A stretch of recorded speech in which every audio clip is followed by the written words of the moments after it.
Okay, roll call. Cindy, please.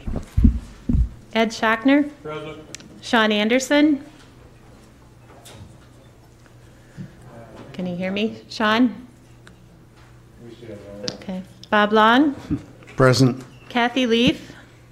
Present. Kara Cook. Present. Tim Hall. Present. Paul Burning. Present. Rick Otino. Present. Bob Fiedler. Dave Osnes. Scott Counter. Present. Dan Hansen. Here. Scotty Yard. Present. Greg Telejohn. Here. David Peterson. Here. Paulette Anderson. Here. Judy Achterhoff. Here. Shelley Tomschick.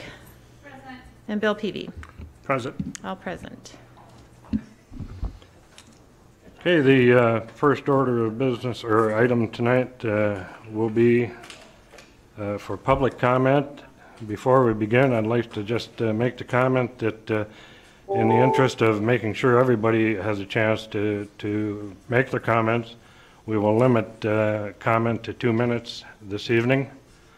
Also, if you have agreement with what other folks are saying, consider just saying you agree with them. If you have something new you want to add to it, don't hesitate to. And also, if you feel you've maybe run out of time to make your case, if you want to leave written comments, you can also do that and leave it with some of the staff. So at this time, we'll begin with our public comments. And the first one I have is Darla Myers.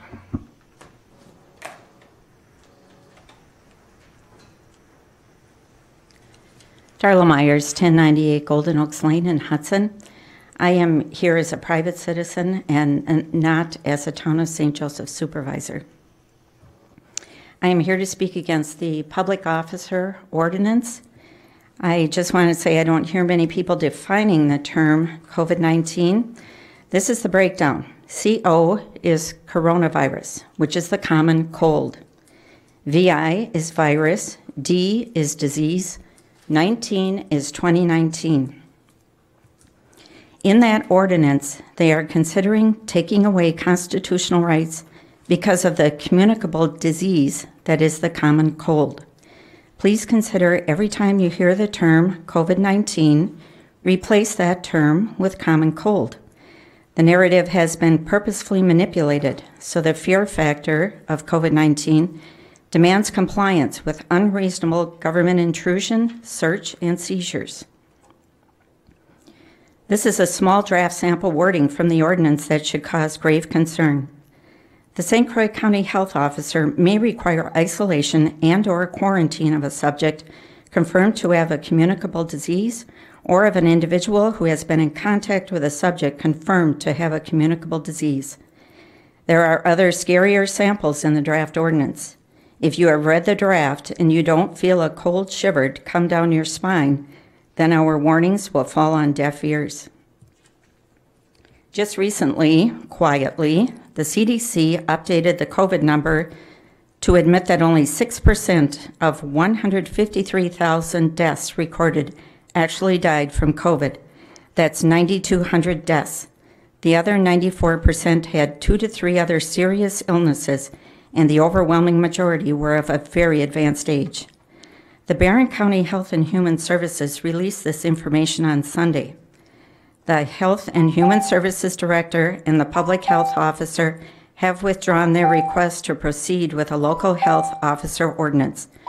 We hope that the St. Croix County Board does the same. Thank you. Thank you. Next would be Lynn Betzold.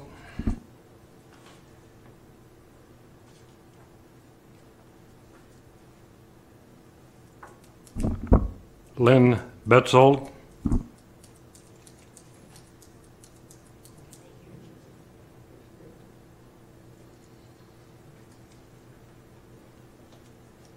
No, not present. Michelle Dennison.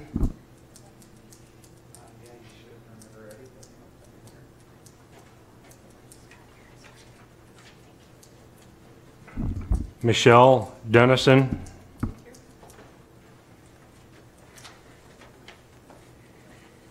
Hi, I'm Michelle Dennison from Hudson, 608 Grange Road. Thank you for allowing me to speak today. I'm here to discuss the proposed ordinance regarding the prevention and control of communicable disease administered by the health officer. The first speaker covered several of my points, so I won't go over those again. But the CDC has periodically updated their statistics, yet we are still basing our actions as if this were still the worst case estimates we were given months ago. With all of the changes and new discoveries, we have to ask, why are we in such a rush to pass an ordinance in St. Croix County? The ordinance was first drafted in May, but not acted on until recently. We are now in an extremely tight timeline where very little time is being given and designated for public awareness, and very limited opportunity for feedback. There is absolutely no way to have true public feedback from our county in such a short time. If our county is going to proceed with such an ordinance with potential for great restrictions, why would we not allow for more time for public awareness and feedback? We have many questions for our county supervisors who might pass this ordinance. An opportunity for real-time questions and answers are required because sometimes answers to questions bring up additional questions. In light of this, I ask the county board to table this ordinance at this time and ultimately to withdraw it. Thank you again. We really appreciate you listening and, more importantly, for hearing us. Thank you.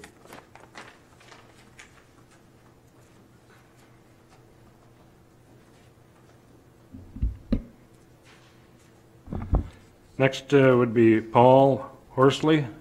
Hopefully I pronounced that correct. You did just fine. Thank you. My name is Paul Horsley. I'm a resident here in Hudson, 1701 Pheasant Run, 20-year resident. I'm a recently retired Delta airline pilot, and I've been around and seen a lot of this action around the country.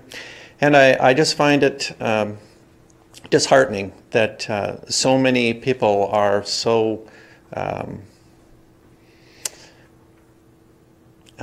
exposed to something that is not that has no real ability to transmit. So far as I can tell through the CDC, that they don't even know how this thing transmits as far as the COVID-19. I would agree with everything that everybody has said so far, the recent two speakers. I want to thank you guys for being here and doing what you do. I know it's tough. You're here doing the will of the people, and I would ask that you also table this idea, and if it does continue, that we have plenty of opportunity to have discussions with technical aspects to this. Anyway, thank you very much.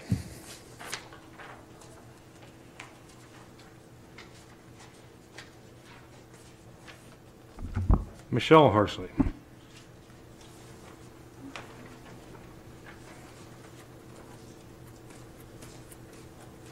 Thank you. My name is Michelle Horsley. I reside in Hudson at 1701 Pheasant Run. And in addition to being a resident, my husband and I have two businesses that we operate here in the Hudson area as well. And I'm just here tonight to state that I oppose any ordinance to appoint or establish a new public health officer within St. Croix County. I feel that this is really not about a small inconvenience. I'm afraid that this will place a lot of unnecessary restrictions on our local businesses. So, thank you.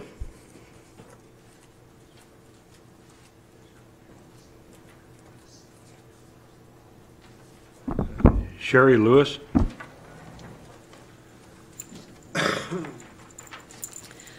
Hello, my name is Sherry Lewis and I reside here in Hudson at 1800 Gray Fox Lane. I have been a resident of Wisconsin the majority of my life, although we've moved around a lot, and it has really opened my eyes to how things play out in different areas and how we view things.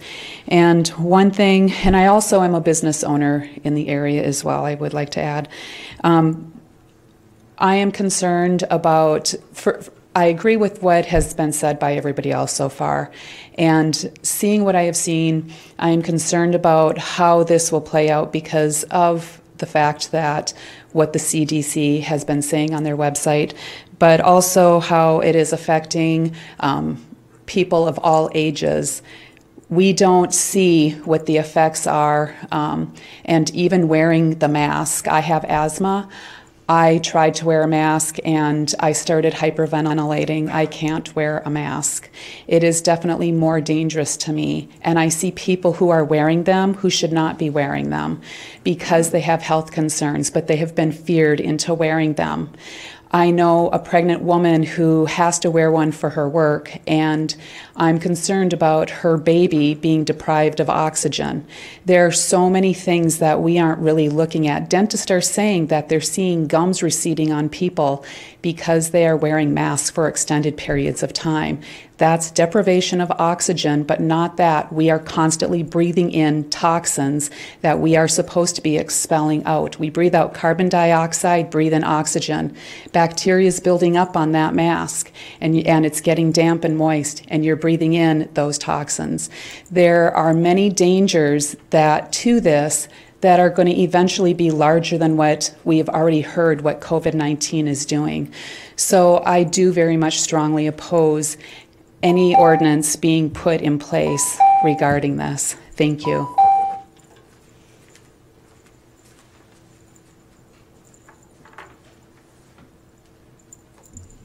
I believe it's Jörn Borscht.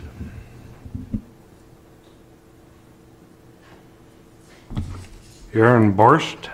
He's coming.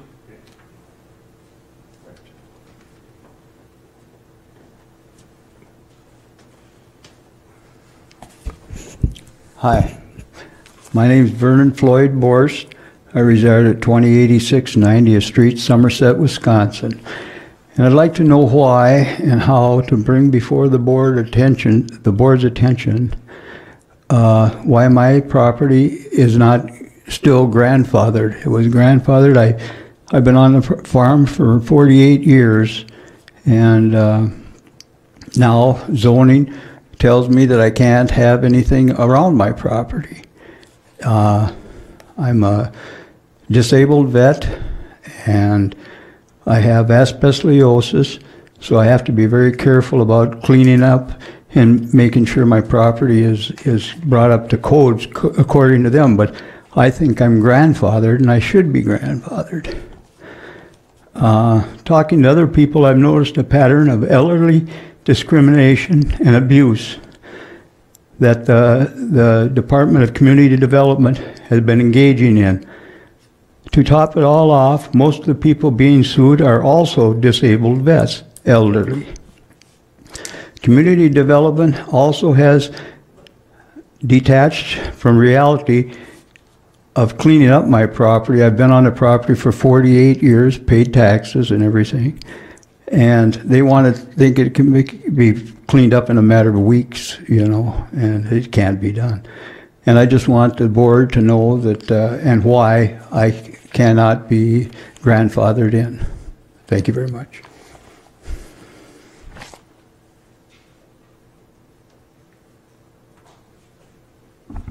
Jennifer Flanders.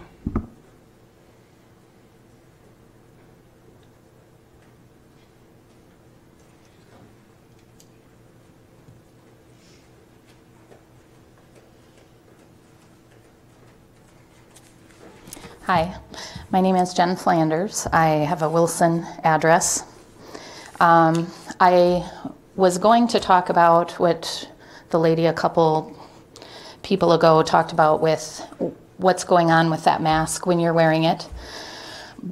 And the only thing I would like to add to what she said is that because of the ordinances in place made by the different, whether it's the state board, the county board, the school board, we've made our children into walking humidifiers. And if you've ever used a humidifier in your home, you know that those filters become growth areas for bacteria, for fungus, for mold, for viruses, for any kind of germs. And now you expect our children to walk around all day in something like that. It's disgusting, to say the least. So instead of looking at having a health officer, making sure we're making our children do that, or our families, or keeping them hostage the way we've been since March, why aren't we encouraging the residents to build their immune systems? Why aren't we giving doctors, making sure our doctors have the resources they need to fight this and flatten the curve, which was flattened a long time ago, by the way? In case none of you have checked it out, you may want to check out the Swiss Policy Research Foundation. That's at swprs.org. They have a fantastic website about facts about COVID with many, many resources listed. But I'd also like to show you, next time, I will have a list for you. Thank you.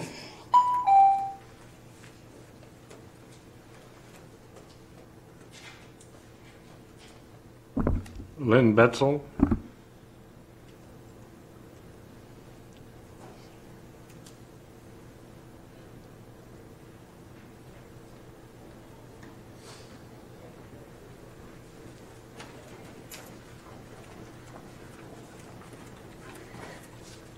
Hi, everyone. Thank you for letting me speak. I missed my first call. I'm not going to repeat what other people have said, but I will be speaking very quickly to fit it in. Why the rush to get the ordinance through? I was told because of what could happen unless this board has a crystal ball that can look into the future. I strongly recommend that we pull the reins on this ordinance and allow the public to understand the ordinance. Such things as citizens could be punished $100 to $500 a day for not following a rule. It could be mask wearing. It could be, what if you, let's say they mandate that we have to put the tracker on our phones, and you pass by somebody at Target and they had a positive case, which we all know may or may not be accurate. Suddenly your contact traced and told you must quarantine for 14 days, and you're like, I cannot do that. So $500 a day for 14 days, you're gonna have to pay $7,000 to be if you don't quarantine. These are things and concerns that we need to know. The public needs to have a voice. We need to have a dialogue. I hope that we could table this for 90 days, give the public a chance to have a town hall meeting, mail-outs, anything so the public can understand. And not only that, but not to be heard only the experts that the county finds, because experts on our side, their hands are tied. Their jobs, they have to follow CDC guidelines, and if they don't, they can lose their jobs. So there's experts that would like to speak, but they're muzzled, in other words. The rush is giving the impression that this board is trying to pull the wool over our eyes, and they are still trying to figure out the ordinance. They spent, I think, almost 2 hours yesterday figuring out the survey and the ordinance. It's still floating around and not being confirmed. We can't see a final copy of this to even begin to think and begin to communicate with our fellow friends and neighbors. Thank you. Okay, we have one call in, Ken.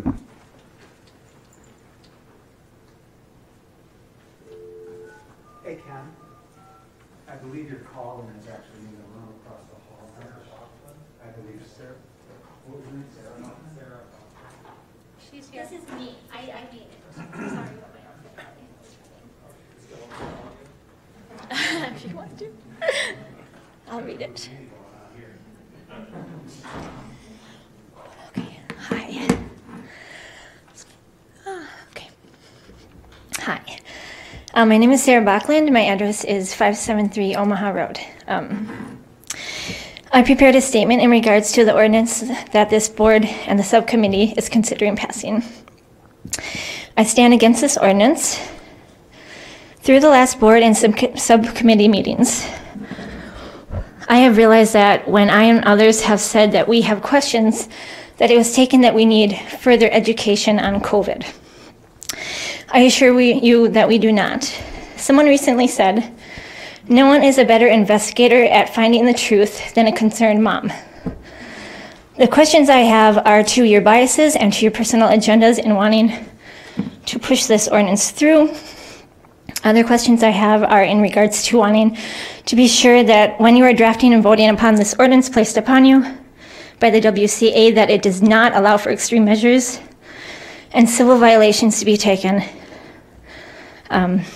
That it will not allow for forced vaccines, and that it will not allow for people to be removed and detained like the legislation in New York is going for. You have stated over and over that when this ordinance is to be utilized, if and when it becomes necessary. Yet the push for it tells us that when you plan to pass, that you do plan to pass and implement it.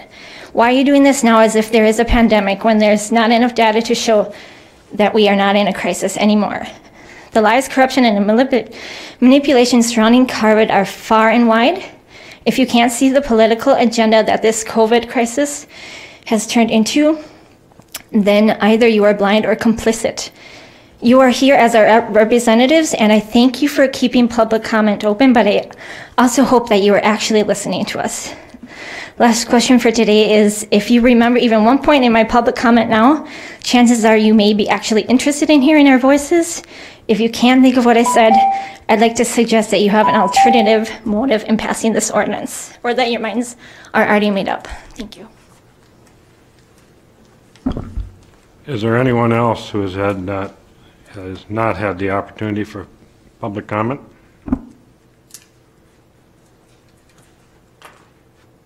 This time we'll proceed with the business items. And first one would be consent agenda. Need that brought to the floor. We have a motion by Supervisor Hanson.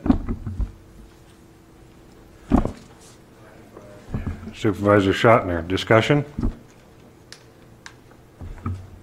Supervisor Counter. After reading the consent agenda, I just wanted to verify that there's nothing in the consent agenda authorizing public health officer emergency power ordinance approval. Just verifying. No such animal. Further discussion? Supervisor Fiedler.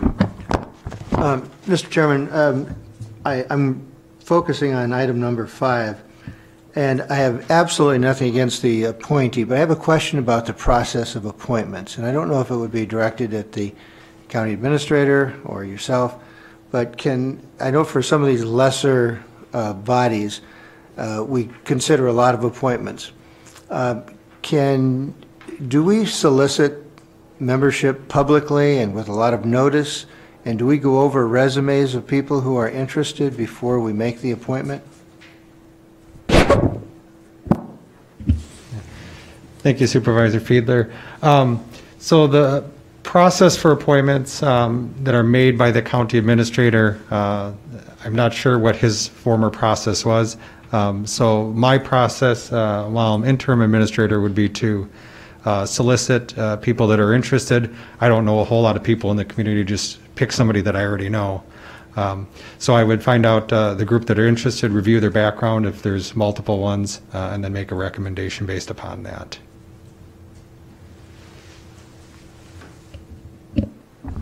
Further discussion? Seeing none, we're ready to vote at this time then. All in favor of adopting signify by saying aye. Aye. Aye. And opposed? Carries unanimous. Thank you. Okay, the next item on the agenda is presentation or recognitions, and Ken, I'll let you cover that. Yep. I have a presentation on the screen, and I believe the Public Health Administrator, Kelly Ingen, is going to review it for you.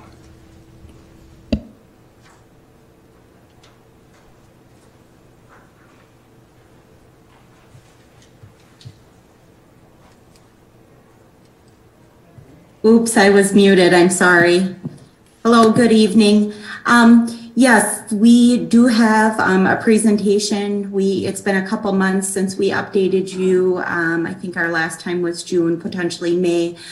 Since then, we have hired on an LTE epidemiologist. Her name is Elizabeth Clausen, and she actually is with us tonight. So this is her work and her data. It's not hers, but it's the data she has mined and gotten ready to prepare. So I will turn this over to Ellie.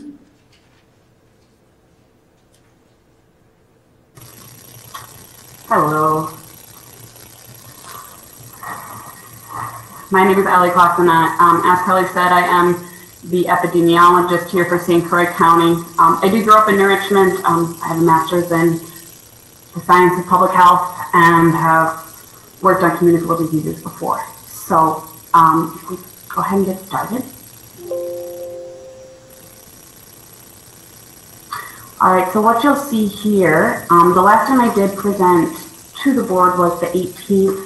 I don't know if all of you were present. I am new to board meetings. However, what you see is what comes from the Wisconsin DHS website. If you want to make that easier, Ken, for people to see, just go ahead and click the viewer there on your bottom right-hand corner, and that'll blow that up even bigger for those who are connecting by Zoom. Just it looks like a little projector screen being pulled down. On it is an icon. To the right. Nope, nope, over that far one. Yep, that one right there. There we are. Okay. So what we're looking at here is what is presented by the DHS. The DHS will update this every week. It is the case indicators, which means what has happened over the past 2 weeks is what they're basing this data on. So when we think of case rates or burden in our county, schools are looking at burdens, and a lot of people are interested in this number. So our current burden in St. Croix County is 100. What that means is that 100 cases, now these are the confirmed cases from laboratory results sent by hospitals and clinics. That's 100 cases per 100,000 in the population. So what does that mean? That does mean that our activity level, which means our COVID-19 activity level, is high. You can see that there on the far right. Our trajectory is there at the bottom is NA because our trend has been equal. So we have not had great spikes or great down. We have just stayed at a high activity level. Okay, you can see those other counties there on the map. The majority of Wisconsin right now is high in terms of COVID activity. Okay, go ahead to the next slide.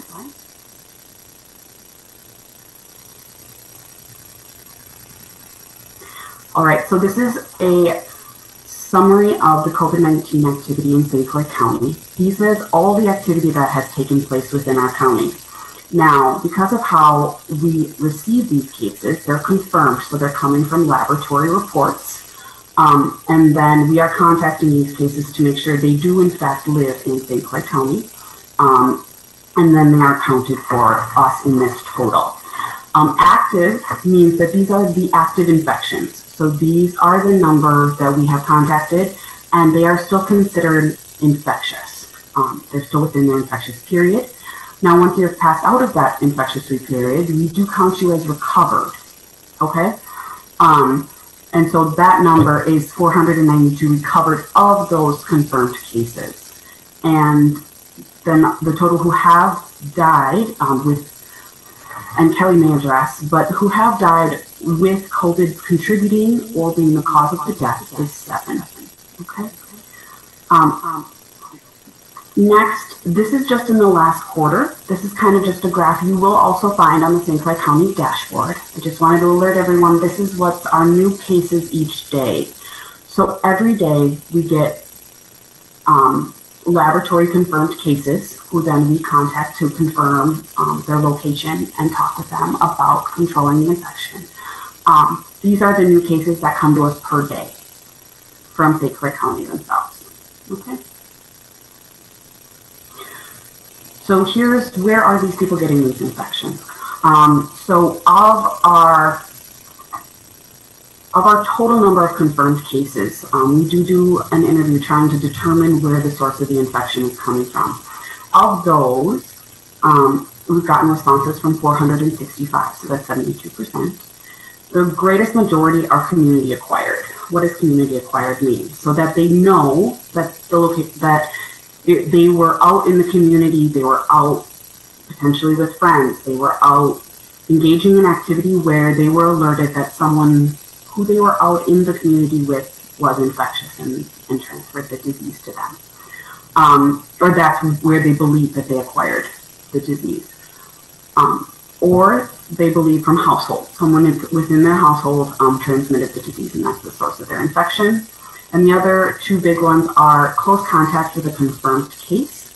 So when they do have a friend, a close friend who comes over to visit, and then the friend calls and says, I was diagnosed, please, I'm just letting you know, and then the follow-up is made, then they have had close contact with a laboratory confirmed case. However, it is difficult to tell for many as well, so there is quite a few who are undetermined about where they got their infection. You can see the smaller proportions as well, and just so you know, these are the confirmed cases within St. Croix County. Okay. This is just an idea of our age distribution of the cases just in August, okay? So this is just in the past month. We're looking at the distribution of number of confirmed cases within each age range. So you can see that we kind of have a bell curve of where our infection lies in the community. We have our greater proportions in the middle ages. With the exception, there's a bit of a drop there at 31 to 40-year-olds, but it does taper off towards the elderly and the young. Okay? Now here is just a distribution by city. So this is total number of confirmed cases by city. So this is actually all the cases that we've had in St. Croix County, and so this is kind of our distribution. So where are they coming from? You'll see that we can see about 50% of our cases in the county do have a Hudson address. Okay, and then we have Richmond and River Falls, and then the next one following would be Somerset. Okay, so this is every case we've had. Now this is just in the past month. These are a number of confirmed cases, and as we can see, we're actually following about the same exact proportions in just the past month.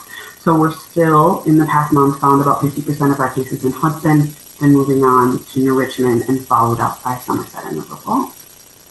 Okay, so just to get an idea of the distribution. So that is the end of my update for the evening. Thank you all for having me. I hope you have a wonderful night. Thank you. Okay, for the agenda, I've previously coordinated moving His Honor Judge Needham's report up to the before the administrator's report, and in the interest of continuity, the remainder of the reports from the others will remain on the agenda as planned for now. Go ahead, Your Honor. Thank you, and first my appreciation to the chairman for accommodating. I'm going to give you some prepared remarks, and then when I'm done, I'll yield part of my hour to Judge Waterman to drill down a little bit deeper on the drug and treatment courts, and then I'll be available for questions or comments if you have any. On behalf of my colleagues, Judges Vlack, Norstrand, and Waterman, I'm pleased to provide the State of the Judiciary report for 2020. As the third branch of government, the courts enjoy a unique relationship with the county board. That relationship in this county has been forged based on mutual respect for our respective positions. As some of you know, I celebrated my 26th year on the bench as of August 1st of this year. 10 of those years as presiding judge in the county and 7 years as chief judge of the district. So I can appreciate that partnership that we have developed here. I can also share that judges in other counties throughout the state aren't as fortunate, where that relationship is contentious, unhealthy, and it really, in my opinion, diverts from what our common goals are, to protect the public, to serve the public, and to satisfy our constitutional and statutory obligations. So at the outset, thank you. for your partnership, and I can pledge on behalf of my colleagues and myself our continued cooperation going forward. As I said, I have the pleasure of working with 3 judges, 2 commissioners, a clerk of courts, register and probate, CJCC coordinator, and support staff who are the definition of professionals and outstanding public servants. If you were to look up the word collegial in the dictionary, you'd see the picture of the 4 judges from St. Croix County. That's how strongly I feel about how we work together, and more importantly, they're my friends. And based on that, we have a shared vision for the courts as well as what the objectives of this justice system are. And it's that shared vision, quite honestly, that has gotten us through what I'll characterize as some turbulent months, starting in mid-March. I can best describe 2020 as a challenging year. As a system, we have revamped, we've reworked, and we've rethought about how we do business. The COVID-19 pandemic has exposed our vulnerabilities, but has also enhanced our strengths. I cannot express in loud enough or strong enough language the support the courts have received from you, the board, from the county administrator, from facilities, court security, and our staff, and to a person. Everyone has stepped up and done yeoman service in making sure the courts remained open and that we provided a safe and healthy environment. In mid-March, when our world was turned upside down, the direction of the Supreme Court was that we were to stay open but find a way to do business without people coming to court. A daunting challenge. The 7 last words of the church came readily to mind. We've never done it that way before. Well, we found a way to get it done, and we thought outside the box and did not close one day. We were meeting with our stakeholders on a daily basis and balancing the need to protect the public and the staff with the directive to stay open. As you know, for a limited time, we reduced to 2 operational courts and tried to work remotely as best we could. Staffing in the clerk of court's office and courts offices was also reduced to 1/2. But after a month, we concluded that that operational plan was not sustainable. Our case processing was at 20% of our normal processing, and working remotely proved to be all but impossible. As a result, we made the decision to open all 4 courts to full days, utilizing primarily Zoom technology and other non-in-person appearances. From mid-March through the end of May, all jury trials in the state were suspended by order of the Supreme Court. In late April, Chief Justice Patience Rogensack convened a task force to accomplish 2 goals. How do we reopen the courts to in-person appearances, and how do we reconvene jury trials? I was asked to serve on that 25-member statewide panel, which was composed of judges, court administration, attorneys, and public health officials. And in approximately 3 weeks, we produced a 40-page operational plan to the court.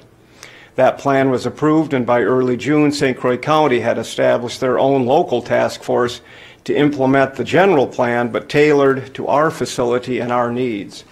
Again, I cannot express with enough gratitude my thanks to my colleagues and all of our stakeholders in developing 3 plans to jumpstart the courts. 1 to deal with facilities, 1 for in-person appearances, and 1 to reconvene jury trials. As a result, commencing June 1, we resumed in-person appearances, and by July 1 had converted a courtroom to accommodate a socially distanced jury box and other health-related safeguards. And I would encourage you, if you haven't, to come up and take a look at Courtroom 1. It is an amazing facility that has permitted us to now conduct jury trials. We also implemented several other protections for jurors, for litigants, victims, attorneys, staff, and the general public. And feedback from jurors has been extremely positive and encouraging about how safe they felt coming in and doing that civic duty. We've also begun finalizing our plans for technology improvements. As you know, the courtrooms were designed with 1990s technology, and we've done a poor job of upgrading to the 21st century. As a result, we requested capital improvement funds in the 2020 budget to update the courtrooms. And in working with facilities, IT, and the state, and the clerk's office, we're able to propose a plan at less than half the original anticipated cost. And I'm also pleased to tell you that we have now finalized those plans and we are coming in at budget. And that work, I believe, is going to start next week. We also look forward to partnering with the county board regarding long-range planning. As you know, we've run out of space on the second floor, and with the continued growth of the county, it's just a matter of time before caseloads reach the point of adding a 5th judge. However, to be eligible for an additional judge, the Director of State Courts mandates 3 criteria: need, local support, and facilities. And having been present at the meeting where the former county administrator laid out the phased-in long-range facilities plan, I think the timing couldn't be better. As of the last biennium, the state approved a judgeship bill that will add 13 judges statewide. That bill phases in judges annually for 3 years, beginning with the spring elections in 2021 and concluding in 2023. As a result, if our need continues to grow and we have a facility plus county board support, we would be a strong contender in the legislature for judgeship starting in 2024. So I encourage the board to be forward-thinking when looking at building options. On the financial front, we continue, in my opinion, to be good stewards of the county's resources. As you know, the judges and our court reporter salaries and benefits are paid by the state. The state also provides our computers, our printers, and IT support. All other personnel and operational expenses of the courts are paid by the county. The county does receive modest support from the state through circuit court support dollars, GAL reimbursement, and interpreter reimbursement, and through the very diligent efforts of Christy Severson and her staff, we're able to collect fees, costs, fines, and attorney's fees. This year, we also successfully applied for a grant and have received approximately $25,000 of additional revenue that was not budgeted for guardian ad litem expenses. In addition, I know that the Supreme Court continues to advocate on behalf of the counties to increase the level of support from the state. To put this in perspective, of the total state budget, the third branch of government, meaning the entire court system, from the Supreme Court down to the circuit courts, receives 47/100ths of 1% of the total state budget. You heard me correctly. So out of every $100 in the state budget, the courts receive 47 cents. $99.53 goes to support the legislative and executive branches. Likewise, in St. Croix County, the courts receive 2.89% of the total county budget. So as I said, we try to be good stewards, and I think through this partnership, again, we can continue that relationship. Finally, as you also know, in addition to our day-to-day work, over the past number of years, we've added several specialty courts, and those are the Drug and Alcohol Court, which Judge Waterman will talk to you a little bit about, our Domestic Violence Court that Judge Vlack is chairing and told me today that he has 7 participants. We have the Day Report Center. We have offered support to the district attorney for his veterans and diversion programs, and we also support the CJCC. We're also very excited about implementing the CASA program, which is Court-Appointed Special Advocates program for kids who are in our child protection system. And we again thank you, the county board, for the seed money to get that program up and running. At this time, I'll ask Judge Waterman to come up and talk to you a little bit more about Drug and Alcohol Court, and then I'll field any questions or comments that you have. Thank you for your time.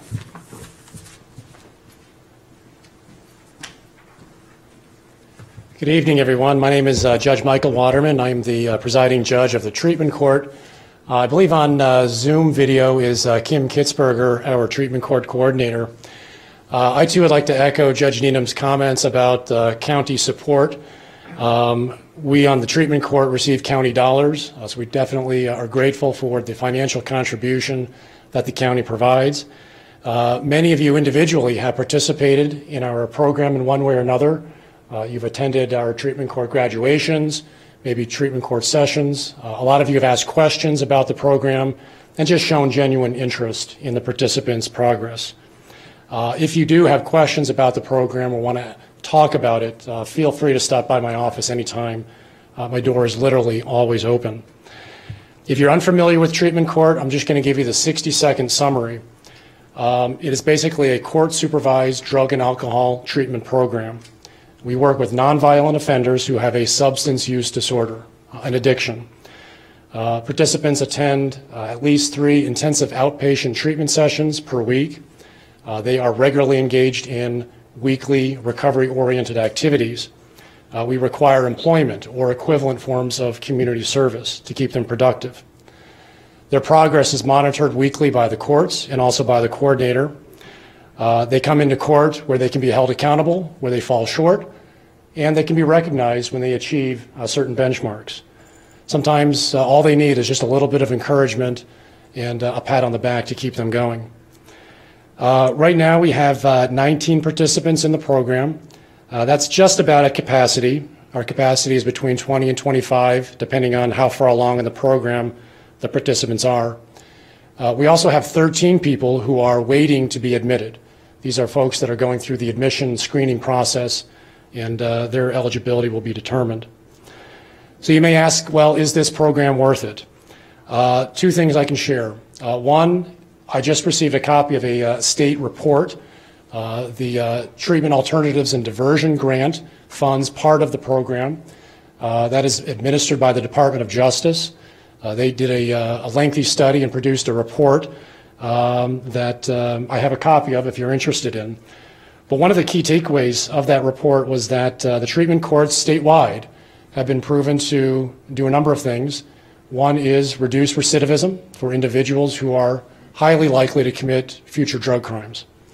By doing so, they also reduce costs. The treatment courts reduce costs by diverting people out of jails who are better off in the community getting treatment, and by also reducing criminal activity and the costs that go along with it. There are also the intangibles. We're dealing with human beings. We're dealing with members of our own community. And when people can successfully complete a treatment program, become productive members of society, be reunited with their family and friends, hold down jobs, and be part of our community, there's an intangible benefit that is immeasurable. I'd be happy to answer any questions. All right, thank you. Oh, wait. You're leaving too soon. I had to unmute. Because I've gone to a lot of the graduations, which I think every supervisor should get to, but has the COVID, how is that affected? Because I noticed there hasn't been announcements or there haven't been graduations, and I'm wondering which it is and a little bit more explanation about how the COVID's affected this particular program.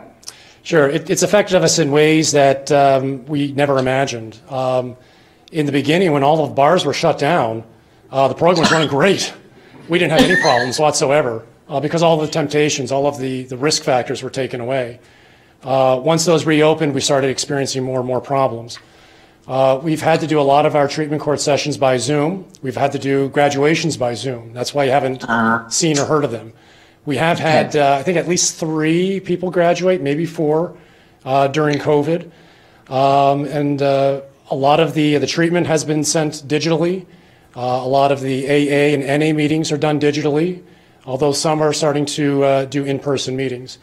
So like Judge Needham had commented earlier, we've had to reinvent a lot of the ways that we have done things and find new ways to overcome these challenges. Thanks. Appreciate it.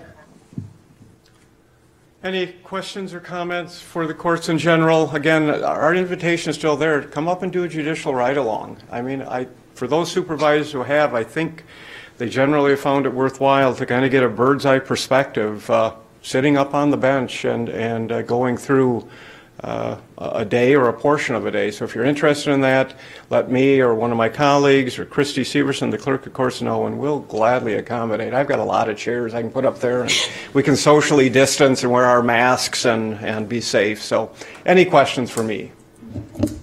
Yes. Yes, Judge Needham, Scotty R, District 13.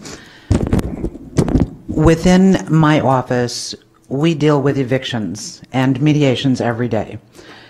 In a recent conference call, the concern throughout Wisconsin is a tsunami that is headed this way shortly. I can see that by the number of phone calls that my office is receiving and fielding. Are the courts prepared for the number of possible evictions which may be coming within the next 2 to 3 months? We will be. I guess we have to be. We do try to, the clerk who handles small claims is very diligent because evictions take priority under the statute as compared to other types of small claims actions. The tsunami hasn't hit yet because I only had one eviction today and I'm on intake. So we reserve an hour once a week, primarily for returns for evictions, but we know it's coming. The hold that was placed by the federal government and the state government, is gone, except for, I think, in certain federally funded programs. But we anticipate it's coming, and we'll do the best we can. Is the best answer I can give you. Thank you. Anything else? Steve Dunlap is our family court commissioner. I know that he submitted a written report, and I don't know, Steve, if you have other comments you want to make or questions. Well, if there are any questions, I'd be glad to answer them. I want to thank all the supervisors, county board, for the tremendous support you give to my office. As family court commissioner, I just thought maybe I know your time is valuable. I'd give you just a little history or process that we go through. A lot of our cases deal with the placement of children, and when parents separate or aren't getting along and they get the family court involved, the first thing we do with parents that are having problems with where did the children go? I want them, you want them. We send them to mediation. And we have some great mediators in St. Croix County. The Mediation Center, Val Straley and Baldwin. We have Linda and Rob Wertheimer, attorneys in Hudson, that are especially trained also in mediation, as well as attorney Lisa Koski, who is relatively new to our area. She has an office in Woodbury, but they have been really good in getting parents to sit back and listen to each other. And I think, and during this COVID period of time, most of the mediations have been by telephone. And quite frankly, maybe it's better if they're not in the same room and they can't maybe see each other, but they have to then listen a little bit more to what the other person is saying. And so a lot of the mediations are going to continue to be by phone or by Zoom in cases. And because the mediators, quite frankly, are thinking this might be a better way to go. If they don't come up with an agreement in mediation, well, I should say, hopefully they do. We make that agreement a court order. If they don't, they know that the next procedure is the appointment of a guardian ad litem for their children. And they both have to pay for that guardian ad litem. That is something that is not easy for a lot of people to do. The guardian ad litem is an attorney. The attorney's been trained in looking out for the best interest of children. Guardian ad litem eventually then will make a recommendation to the parents. This is what I think is best for your children. And then lots of times the parents step back, take a look at things, and say, okay, maybe this is what we can agree to. If they don't come to an agreement based on the recommendation of the guardian ad litem, then the guardian ad litem makes a recommendation to the court, and then the court has to decide what's best for the kids. And if they don't like what I say, then there's 4 people back here that will make the final decision. So just to give you a little procedure as to what one of the things my office does as Director of Family Services for St. Croix County. So again, thank you for your support. Any questions? And, you know, every year I've been doing this, 20 some years. Come on up and look at one of these hearings that I have. Brenda, who is my assistant, she can tell you which ones are going to be good hearings from the standpoint of being interested. So, thank you. Questions? Judy Ackerhoff, District. This is in general, because I know a couple supervisors have brought this up, but how come night court has not been looked at or isn't being done?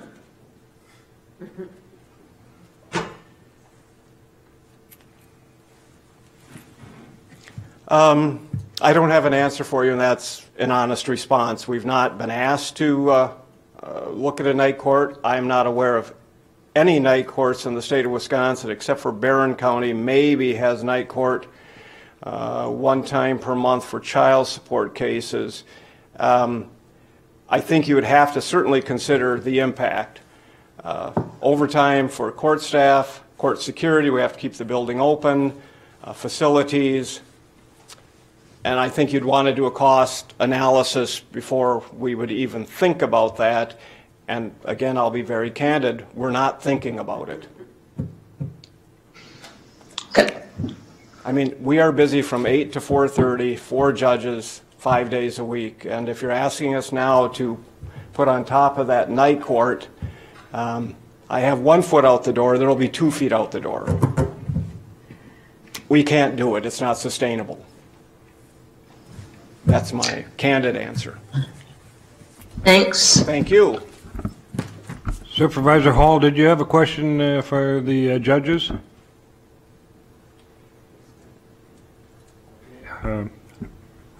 Guess not. So I think everybody's had their questions answered. Thank you, Your Honor. So, Supervisor Hall, I think you might have had a question on it earlier. I guess you had your hand up there. I missed it. I'm sorry. If it's in the COVID, would you want to just get a hold of Kimberly and go ahead and cover it a little bit later? I guess my questions were going to be more around some of the statements that had been made in public comment, which that's not, I wanted to get the healthcare professionals' response to some of those, just to help me understand better where we stand with some of these items. We really can't respond to those are the rules, so to speak. Corp Counsel would probably back me up on that. Public comment, we listen, we don't answer. No, I wasn't. Okay, so I can take it up with Kelly, but I think others had questions as well, just about the data that was presented. But I can wait on that, I guess. Okay, thank you. I appreciate that. Also, next item of business, I'm considering, if there's no objection from the board members, of there's about 2 or 3 items left on the department reports for community justice and treatment court, I believe, and I would assume be pretty short. I'm thinking of moving that up to this point right now, and then we can get on with the other business items. Any objections to that at all? Yeah, this is Judy Ottroff objecting, because I know that last month I ended up calling some of the departments because I had questions, but I knew nobody, I asked a lot of questions, and that was at the end of the meeting, and people didn't want to prolong it. And I think if we made a decision to move these to the end, then we stick to it. I guess I'm not understanding how that's going to help, whether they have their presentation now or possibly an hour and a half later. Because we made the decision to move their presentations to the end. And the first time this happened last month, it was it was like blown over because we wanted to get to closed session. And now you want to move it forward to where it was originally. So maybe we should have it on the agenda to look at this and decide where we do want the presentations. Because we had made a decision to move them, and now they're moving back to where they were. And I guess I don't understand the logic of everything. But what you're going to do, when you're, whatever. Corp Counsel Cox, I guess it's just up to me to make the decision, then would that be correct?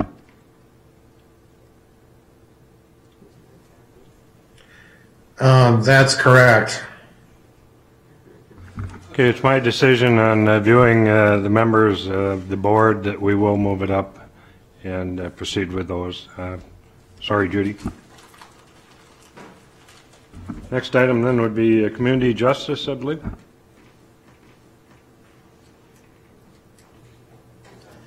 Thank you, Mr. Chairman. This is Michael Keefe.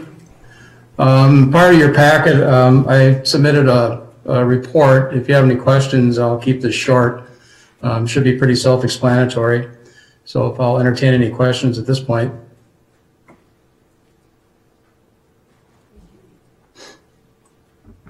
No questions? Seeing none. Thank you, Mike. Thank you. Next would be the treatment court annual report. That was covered, yes. Okay, and then clerk of court annual report. Christy.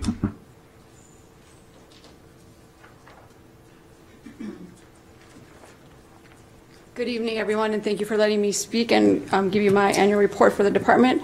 As part of your packets, there is a written report for you. The judge covered a lot of the information that's in it. So if anyone has any further questions, I guess one thing I did want to point out is we have begun participation in the state debt collection program, which has become very valuable as far as collecting revenue for the county.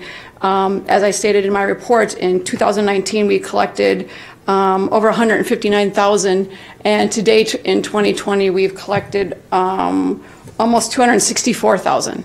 So with 8 months to go, I'm hoping that we hit $300,000 in revenue. Granted, it is not all county retained revenue. It is also for restitution, for fees due the state, and things like that. But we are continuing to go full board on this project, and will continue to do so as long as we still have outstanding debt. So if there are any questions, I'll be happy to answer them. Judy Achterhoff again. Yes. Okay, on page 195, it describes how the price is going up for court-appointed attorneys to $100 an hour effective in January. Yes. All right, it happened in January. How are we handling that increased expense? Well, because more people need, yeah, go ahead. So that is a statutory requirement of my office. Right. And so I did increase my budget line item for court-appointed attorneys for 2020, and I am assuming I also did for 2021, with 2020 being kind of an odd year where we didn't have full court for about 3 months. I don't know what's going to happen going forward and how big those attorney bills will be. That being said, our reimbursement for those fees is between 75 to 95%. So we are collecting from the parties, we're getting reimbursed for those monies that we do send out initially. So for misdemeanor cases, we are at between 92 and 95%. For felony cases, in which a lot of times the parties are sentenced to prison, they have no means to pay us, but we're still at about 75% reimbursement from individuals that are given court-appointed attorneys. And I just have one. It says, what's the difference between, it says the number of litigants that cannot afford an attorney but also do not qualify for a public defender representation has grown. Yes, it has. So what is the delineation between the two? The delineation between, all litigants, all defendants criminal defendants have the right to an attorney. So if they cannot afford one, then that is, and they do not qualify for a public defender because they make too much money or their assets are too great, that is when the court takes over and appoints an attorney for them. So those are the ones that are appointed. So they have to make application, they have to provide financial information, and then the court determines who they're going to appoint, and then appoints them, and the person is requested to reimburse for those fees, but it's at a reduced amount. If you would try to hire your own attorney, the fees would be much greater than doing it through a court appointment to the defendant. Thanks. You're welcome. Anyone else? Supervisor Hanson. I remember since you first got elected that you've been talking about cross-training, and I know that you're proud of it. Very proud. Mm-hmm. And I've heard that people have a greater sense of higher morale up there. And I just wanted to tell you, great job, Chris. Oh, thank you very much. Yes, we work very hard at cross-training and getting everyone as knowledgeable and skilled as they can be to help the public. So, thank you. Anyone else? Further questions? Supervisor Fiedler. Mr. Chairman, I don't have a question, just a very quick observation that everybody we've just heard from over the last 30 minutes regularly appears before the Public Protection and Judiciary Committee, and we've had wonderful relationships with Judge Needham and the other judges and with Christie, and I want to express my appreciation for all of their incredible work over the last few months as well, and their openness with us, as you saw in the invitation from Judge Needham to join him in the courtroom to see the new wonderful courtroom 1 that's been developed, as well as do a ride on the bench. They're just terrific. Thank you. Thank you. Any others? None. Thank you, Christy. Thank you very much. Okay, the administrator's been waiting patiently for his financial report, and we've all been on edge waiting for it here, so let's proceed with that, please. All right, finally the exciting part, the numbers. So when you look at the numbers, really what I start with is the bottom line. When you look at the total revenues for the year, which would be on page 14 of the packet, you see that we're at 47.87% percent remaining for revenues, which is right on target for where we should be. And when you look at the total expenses, which end up on page 16, we're at 47.39%. So both revenues and expenses are tracking very close to each other. They're within 1% of each other, and we're right on target for where we are for the budget. One item I'll point out on page 15 of the packet. I got to get used to seeing things from this angle. I'm not used to this. In the economic development, you'll see that there was a large balance remaining of $530,000. We've transferred the money over. We just haven't distributed the loans yet. But on that loan program that the county board had authorized, we have 27 loans that were approved for $10,000 each. So $270,000 of the $500,000 has been distributed. That loan program is coming up to an end date of September 10th, I think it is. So we have a little less than half left over from that. But we've done a good job of distributing the funds that we do have and meeting the needs of the business community. And it looked like it was the right amount, because I think we'll end up with some left over there. So just an update on that. The last point on the financial reports that I'll point out then is on the KIP projects. So when I look at this KIP project, there are 4 large projects that make up a bulk of all of this. Some of them are several years old. So 2 of those are going to be coming off. So both projects, 24 and 12, which was the radio system upgrades, which is like 6 years old, and then the highway building, which is just a couple years old. Both of those projects really are done. There's just a matter of paying the final bills, and then we're able to close those out. But both of those will be closed before the end of 2020. So that takes 35 of the 44 million of projects off of the list. So we're closing out some of these big projects. We've done a good job of getting projects funded, getting projects done in the county, and some of the big ones are coming off. The last 2 big ones that are on the list are the ones that are about 50% of the way through. That's the HVAC project and the jail project, both of them on target time-wise and budget-wise. Those will be done probably substantially complete before the end of the year, but we'll probably still have some bills going into 2021 before we close those, and those fall off the list. But Of the big projects, that's the bulk of it right there. But everything's looking good on capital projects. Are there any additional questions that you have on the financial report for the month?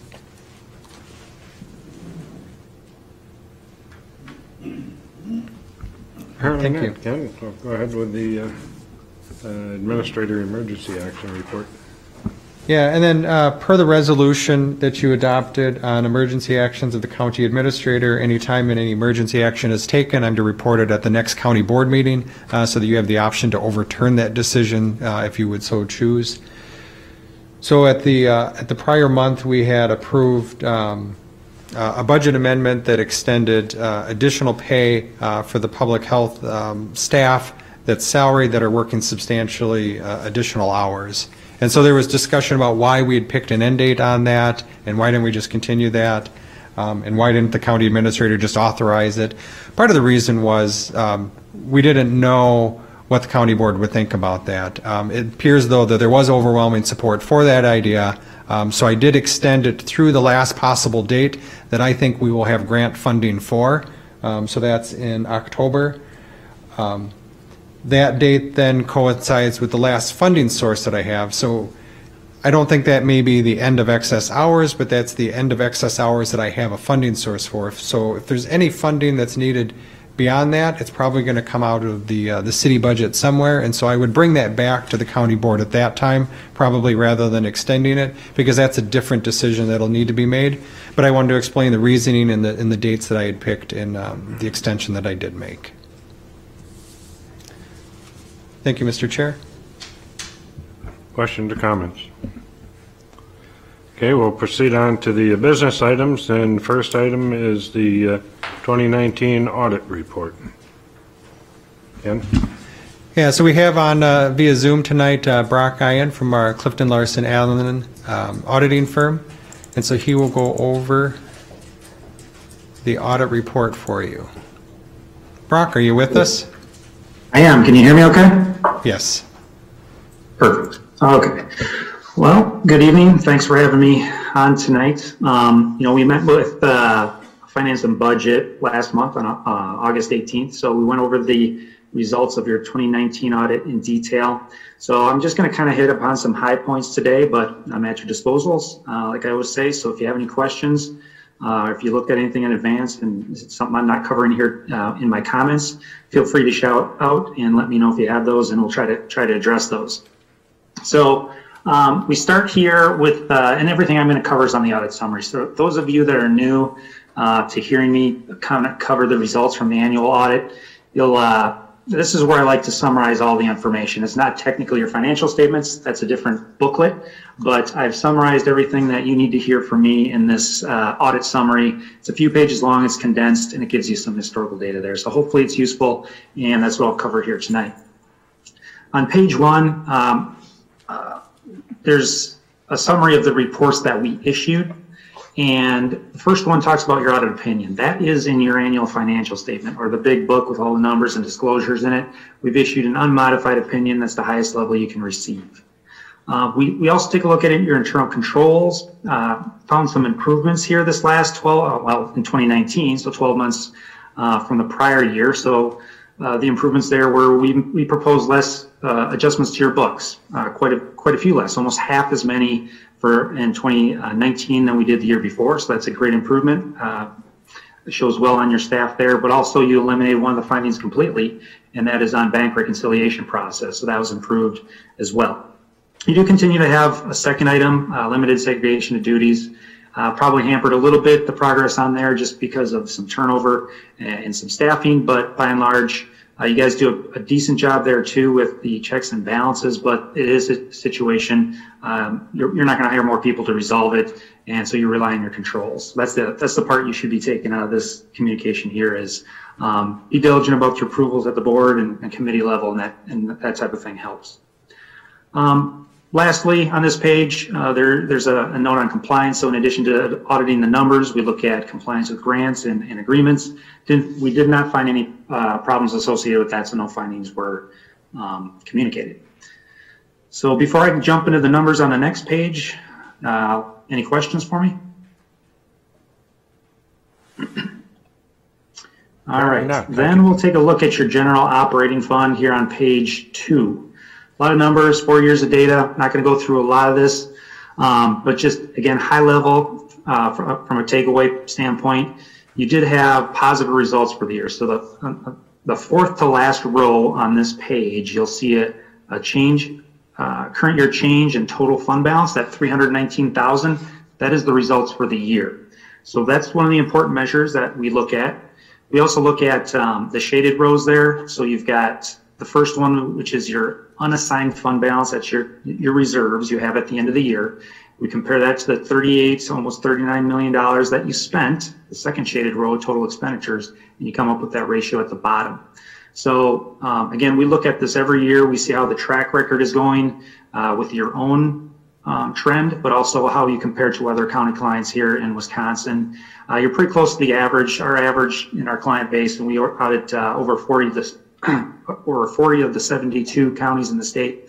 The average is 48%, so you're at 44, pretty close, and you're above your own policy, which is good news too. So you have a policy of 35%, or plus or minus 3% of that is your target. So you'll be looking at that here this fall when you get into your budget.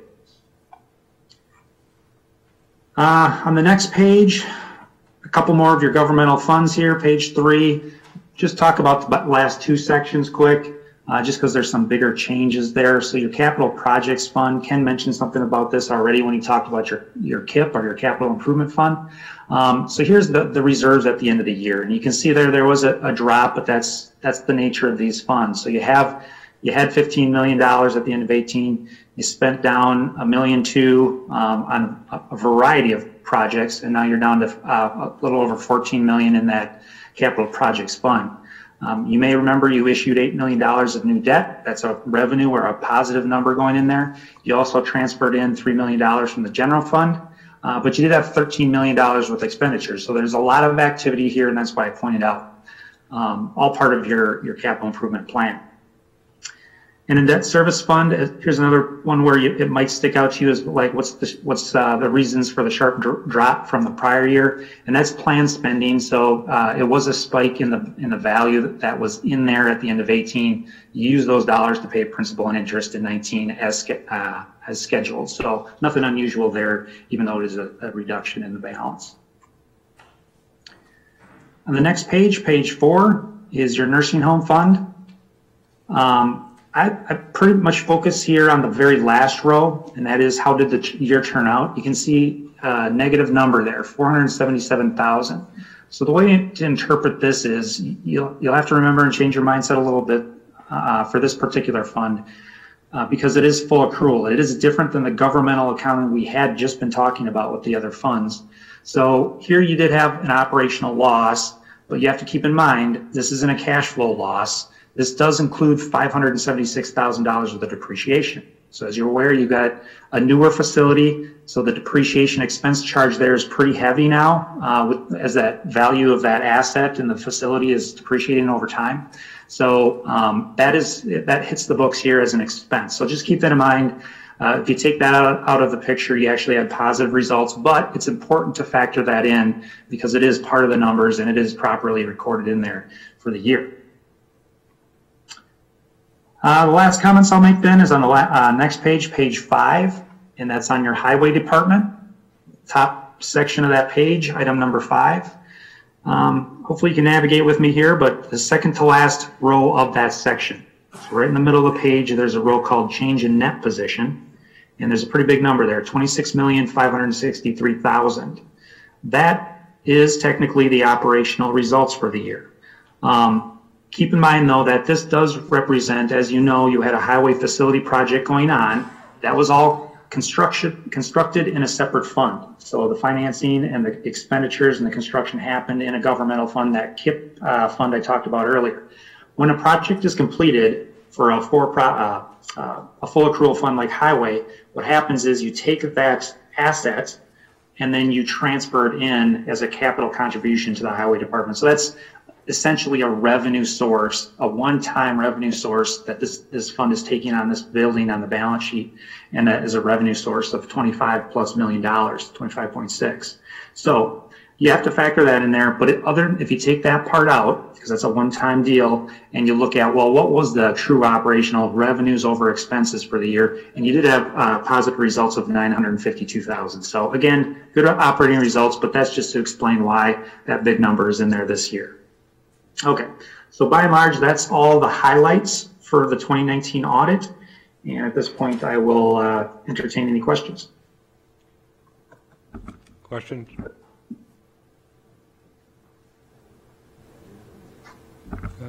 Supervisor Hall, I guess you're still up from the last time. Okay. Anybody else? Seeing none, thank you. My pleasure.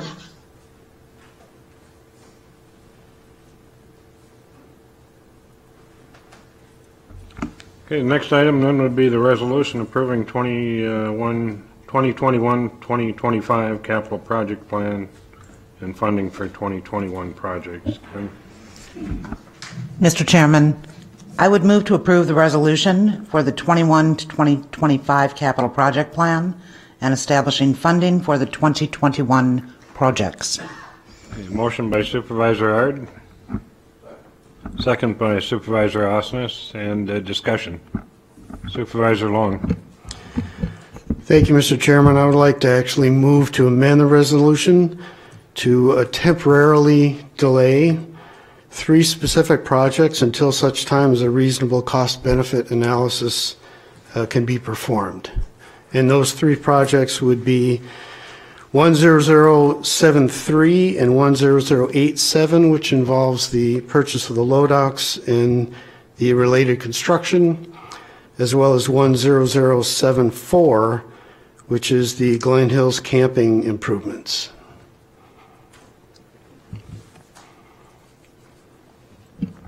Okay, we have a motion to amend. Is there a second? Supervisor Otino would second. Second by Supervisor Otino. Discussion. I guess I get to explain my amendment. Yep. Would it help if I kind of I feel like I'm talking to Ken directly. Sorry. Basically, my reasoning here is both of these projects. First, I want to make it very clear that I think both of these projects are really good, and I support them. So I want to make sure that that's clear right up front. But both of them, I think there's a certain amount of assumptions that we're making in terms of the costs and the benefits. So we assume that we're going to have increased activity at the campground. We assume that we're going to get other counties that are going to be interested in using the Lodox machine. So what I think we kind of owe it to ourselves and also the taxpayers, because they're basically funding or footing the bill here, to at least do a basic cost-benefit analysis so that we can demonstrate to ourselves and the taxpayers that these are worthwhile projects. And I honestly believe that we will be able to do that. And I don't believe that it's going to be that big of a deal to do the cost-benefit analysis. I don't think they'll end up delaying the projects, quite frankly, because there's grant applications involved. So I think we need to move forward. Let me give you an example. I went back and I looked at the committee of the whole packet that we had. And there's a fabulous paper in there regarding the Lodox machine. It was a Mackenzie Lorg from the UW River Falls. And it was really educational, very, very well done. And at the end, she talks a little bit about costs, but she was mentioning or referencing a $60,000 machine. And here we're talking about a $500,000 machine. Although there's a grant involved, we're still going to end up spending $370,000 on the project. So I just think it's important to do the analysis. And that's all I'm really asking here, that let's do the analysis, let's make sure that we're demonstrating the worthwhile nature of the projects, and then we can move on and get them done. Supervisor Hanson.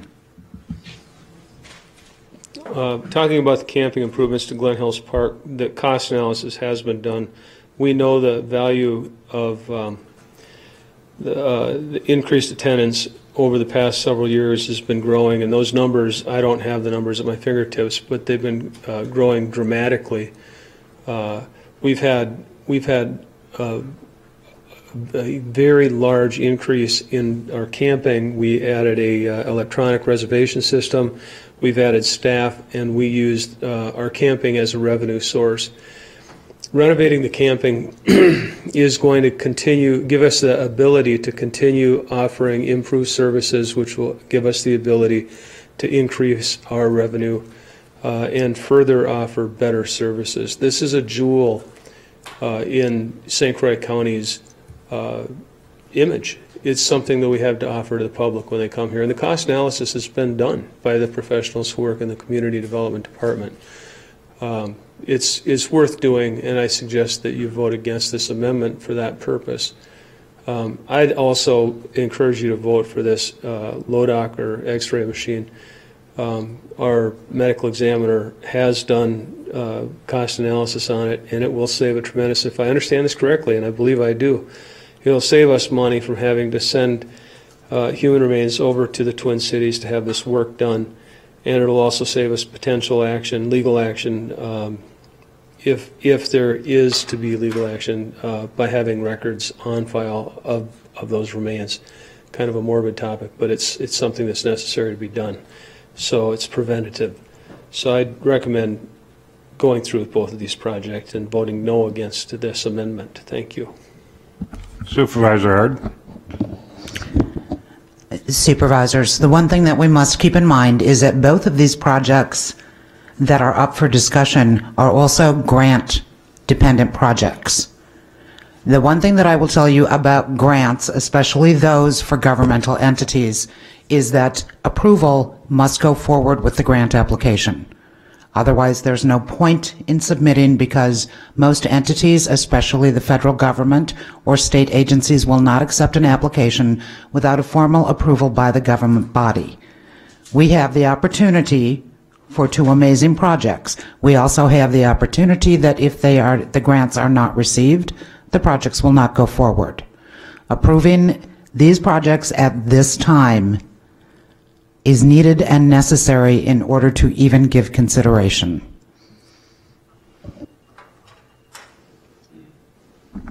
Further, Supervisor Achterhoff?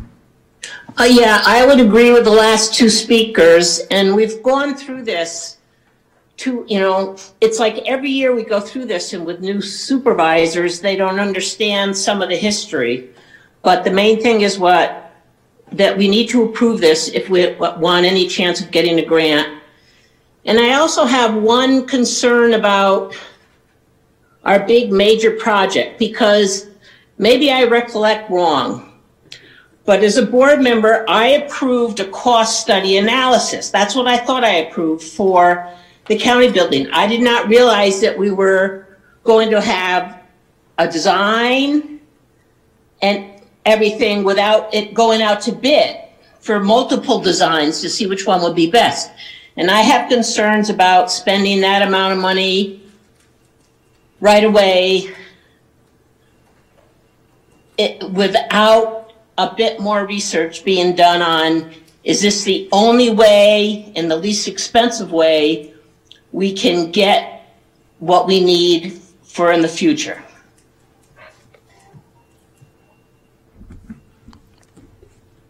Further discussion. Supervisor Hall? Supervisor Hall. I would like to second Supervisor Achterhoff's statement about doing further study on the proposed county expansions. And I'd like to understand a little bit better what our options are. Point of inquiry. Go ahead, Supervisor Burning. Aren't we in the middle of a motion right now? We're not, that this We are, business yeah, is not yeah. in discussion? Yeah, we have to keep on the motion for now. Oh, okay. So, okay. Then we can go back and do more motions afterwards? You certainly may. Possibly. Okay, I see no further. Oh, wait a minute, Supervisor Fiedler. Just a quick comment. I just want to say that I think Supervisor Long has brought a good point to our attention, and that on these big projects, we should really, really carefully look at them and make sure we know what the costs involved are. And Supervisor Hanson brought out that that had been done with regard to Glen Hills. Certainly at the Public Protection Committee, we've heard for at least 3 years about the Lodox machine and the pros and cons of it. I don't know that we've had a formal cost-benefit analysis, but we've had a lot of representations made about reasonable expectations that could come forward. I've tried to reach the medical examiner today in anticipation that there might be some questions about the Lodox, and certainly she'll be appearing before us at our next meeting, which is in just 3 days, and I'm sure we'll ask her a number of additional questions about the current environment in western Wisconsin for further utilization of what might become our Lodox machine and what that would mean. And we'll bring that back to the board before we go absolutely final on this, which would be in November, as I understand it. So certainly by the October meeting, if there's any material changes, I'll bring them back to the board on the Lodox machine. Thank you. Supervisor Vernon. Yeah, so Supervisor Long's concern in these larger projects and the actual return on investment is, I believe it's valid. For one thing, with the Lodox machine, I don't know if we've done any type of formal inquiry with surrounding counties and exploring some sort of contract with them to see if they are indeed have a solid interest in partnering with us to offset the tremendous upfront expense on this.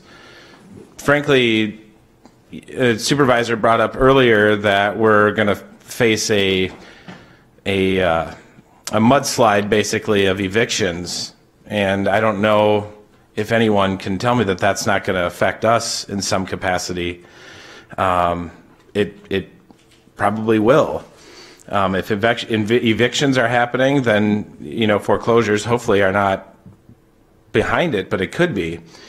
Taking $500,000 and putting it right towards this with a return on investment that, one, we don't have a clear plan to get that return on investment with our surrounding counties and forming partnerships, and two, expending cash when cash is possibly needed next year. I don't see this as an urgent need, and if we can formalize partnerships or at least get a very, very strong agreement in place with other counties and see what their interest is and how they're willing to work with us on that machine, I think that's definitely worth exploring. Also, when we were looking at the park expansion, I believe it's 2 years that we have from the time of application for the grant to approve this project. And so I would proceed with caution, even though I am in favor of the project because I love our parks and I want to see them expand and be great places for tourists to come and our county residents to be able to utilize. I think right now that is also another large amount of cash up front with a long-term return on investment that right now, frankly, we should be using our cash as much as possible to spell relief for our residents of St. Croix County going into next year and then relook at a lot of these projects. So I'll be in favor of Supervisor Long's amendment, and I'm encouraging my fellow supervisors to vote with me. Thank you. Supervisor Hard. Thank you, Mr. Chairman. As supervisors, again, I will encourage you. These are grant-dependent projects. Grants come about, especially grants for medical equipment, are few and far between. Approving the project for the Lodex, approving the project for Glen Hills, because they are both grant-dependent, does not make an expenditure for this body. It does give us time to do the appropriate calculations as to what the return on investment will be, as to what relationships may be established surrounding the Lodex. But what it does do by approving this is it gives the authority for that grant to be submitted. If it is not submitted without authority, then we can take them out right now because it will not go forward. So we're not expending anything by approving these since they are grant dependent. Okay, Supervisor Long. I just want a real quick clarification. I'm not suggesting we not approve these projects. All I'm saying is let's just do the analysis quick. And if the analysis has already been done, that's great. Then provide it to us and we can move on.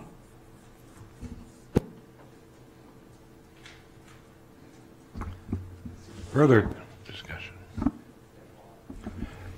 Supervisor Hall. Unmute. Yeah, I'm sorry.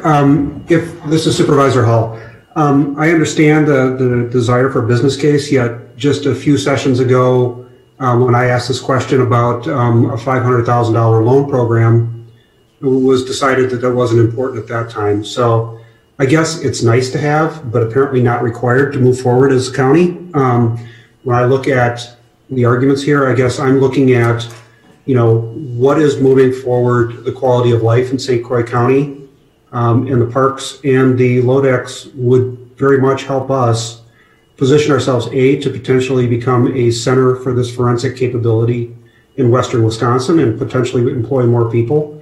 And B, the parks are something that I think we all critically need right now. They are a jewel in our crown in St. Croix County, and I support moving forward with them, and I'm against this amendment. I'm sensing that we're probably ready to vote here. So, and seeing as this is probably going to be a somewhat divided vote, I think a show of hands would be appropriate for the... Mr. Chairman, I would ask for a roll call. Roger. Roll call. Roll call vote, it will be. Okay.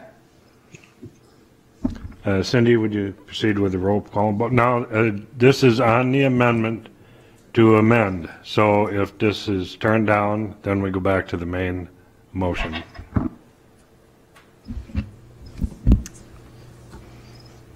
Ed Schachner? No. Sean Anderson? Is he here with us? Sean, can you unmute? Try. Can you hear us? Yes. Okay. Your vote is yes. Correct. Okay. Bob Long? Yes. Kathy Leaf? No. Kara Cook? No. Tim Hall? No. Paul Burning? Yes. Rick Otino? Yes. Bob Fiedler? No. Dave Osnes? No. Scott Counter? No. Dan Hansen? No. Scotty Yard? No. Greg Telejohn? No. David Peterson? No. Paulette Anderson? No. Judy Achterhoff? No. Shelley Tomschick? No. Bill Peavy? No. 4 yeses.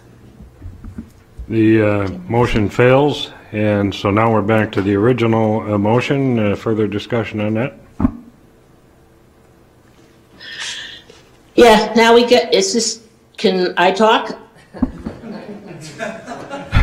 Supervisor Octor? Well, I don't know, I can't see anything from Zoom, and I don't know if you're, who else is?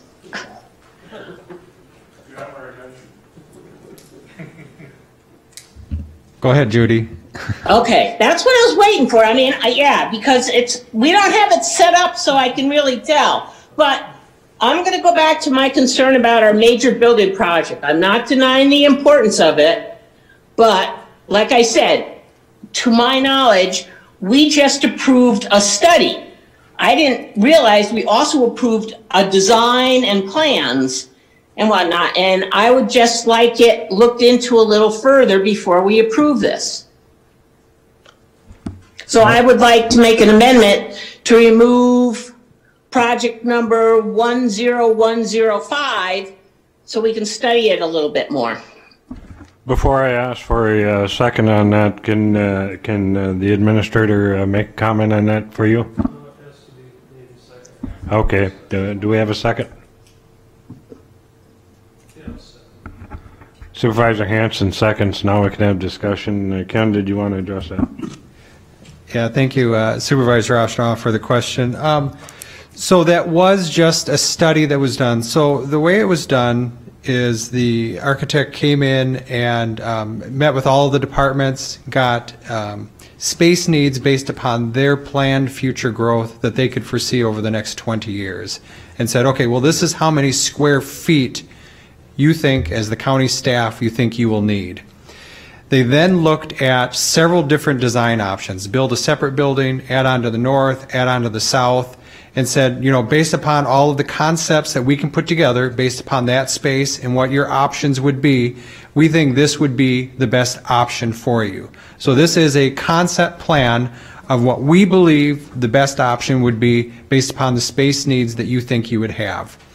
When it comes time to actually hire an architect for design, that process will be repeated. So we will again take a second look at the space that we need, take a look at what those design options are, and then draw blueprint plans that can be bid and then constructed from. And so we did pay for just a preliminary concept study. But that's how we got the cost estimates. But if we do this, then the cost estimates may be off, and they may come up with something totally different that we have not approved. So maybe I'm not understanding exactly what you mean. Yep, so we've estimated the cost the best that we can, and that's what we come up with for a budget amount. But when it comes time to do the actual bidding of the project, all of that is reevaluated at that time, because we don't want to build off a concept plan that by the time we get to construction is 3 or 4 years old. So, you know, we base the budget amount off of the concept, and we'll base the final bidding and construction award off of a final design. So if we do phase one, if we approve that for this year, is that going to affect how the other phases can proceed? No, phase one is completely independent of the other phases. It's only necessary in order to create a staging site. And it is far enough off of the current building footprint that it would not interfere with an addition to the north or to the south. Supervisor Cook. Thank you, Mr. Chair. I just wanted to reiterate as well regarding phase one. We talked about that at administration committee, and it's basically for storage and parking. We did talk about at administration committee as well. If the other phases don't go forward, would this still be a benefit to the county? And county staff shared that yes, it is something that they still need and would like to have, even if the following phases don't go forward. So I just want to remind everyone that we really are just approving the capital budget for fiscal year 21, which would be phase one. The other phases will be up for discussion going forward. Supervisor Hanson. The county was formed in 1853. They haven't needed a shed to put stuff that they've confiscated from the sheriff's department since then. They have to have security reasons for putting something up. They can wrap a tarp around a confiscated car or a boat so people don't look at it.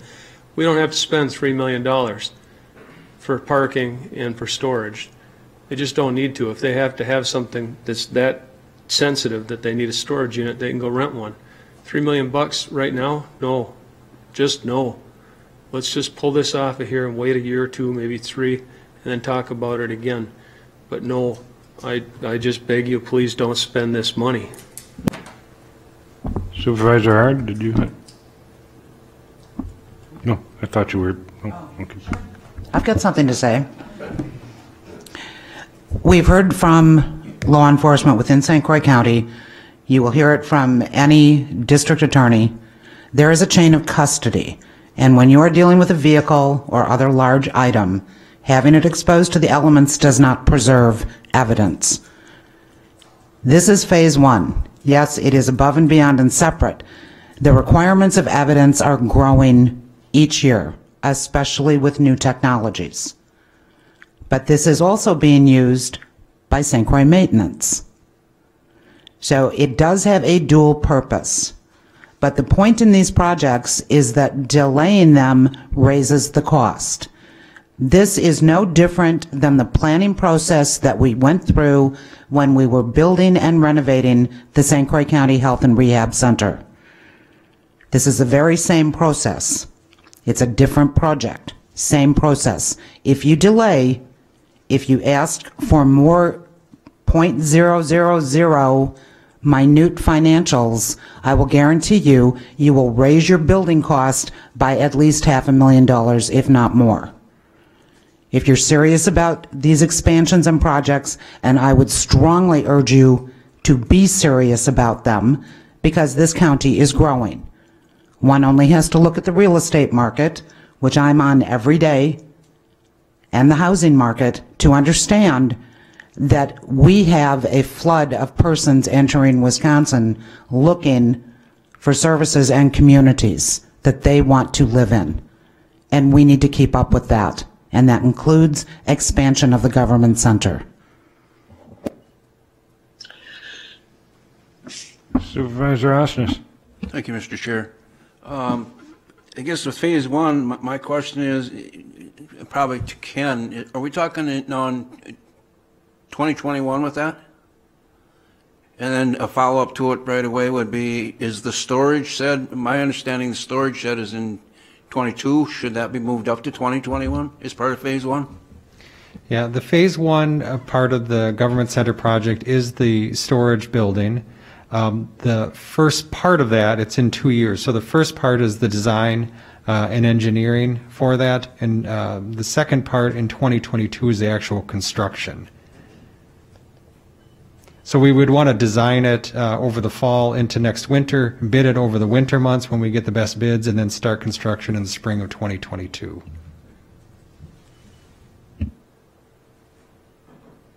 See Supervisor Hall.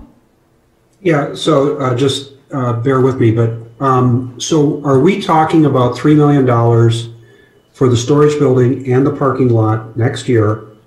And what sort of building would it be that would justify $3 million? Is there a less expensive alternative that could be considered? Or again, it seems like a lot of money that we could potentially delay. It hasn't caused an issue to date. So maybe this is one that where I would be in favor of pushing it back a year to consider whether it's in the best interest right now. Jim? Hi there. Tim, I've been right there with you as I've been going through the process of looking at the building and what we're putting in there. And what happens is we have to have fire protection. Fire protection is expensive. We've got to move the water line because of where we're locating and what we're doing. We've got a lot of infrastructure that has to happen and take place to just get the building built. And I've fought this since the beginning because I'm like, hey, it's a big building, right? Can't cost that much. Well, it does. This morning at 6 o'clock, we got together and we drove down to Scott County in Minnesota. They just finished building a building similar to what we're looking for here.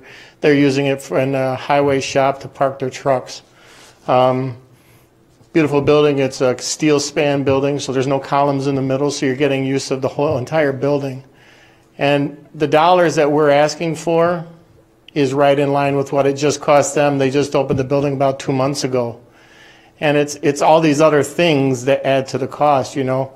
We just can't put up a pole shed and move into it, unfortunately, because we're not like me at my house that put a pole shed up and are fighting the costs.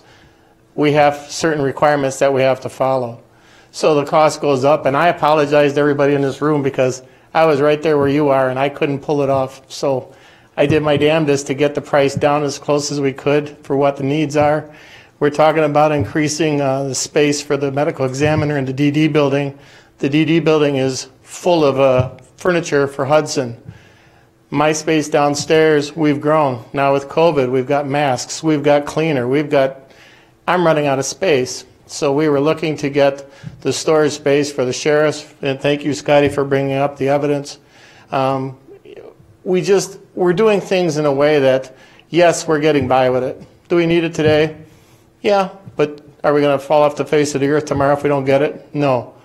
But it is something that would be helpful to all of us, and we work here every day. So that's all I got. Well, thank you for your explanation. That helps. Okay, I think we're probably at the point where we... I just have, are we voting on, is this just for the $175,000 for 2021, or is this for 2022? I am confused. I thought we were just on 2021. Supervisor Osterhoff, we are voting just on 2021. My only recommendation for you, though, would be don't spend the $175,000 to design it if you don't want to build it in 2022. Then that goes back to my original question then, that if, because we haven't had multiple designs, we automatically have to spend approximately a little over $3.5 million, and we don't know what's going to happen in the future, correct? Well, I think what we're looking at is the storage building. At its location, we don't have any conflicts with any of the design options that the architect had reviewed with us. So I don't believe that the construction of a storage building at the location we're proposing will conflict with whatever the final design is for the building. And the final design will likely be similar to the concept because they looked at all the options. Okay, so this is not for just $175,000 then. This is for, 3.7 million, correct? Technically, you're only authorizing me to spend $175,000 in 2021. But I'm going to come back and ask for the other $3.4 million in 2022.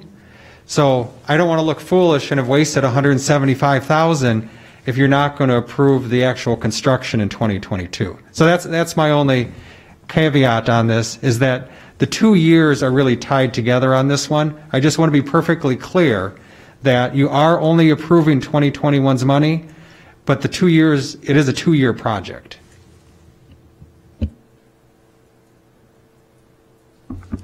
I think we're probably ready to vote on the proposed amendment, and that's to remove the 175, I believe it was, from the KIP. So if you vote against it, that will, then we revert back to the original again. So probably the roll call vote will probably do it, Cindy.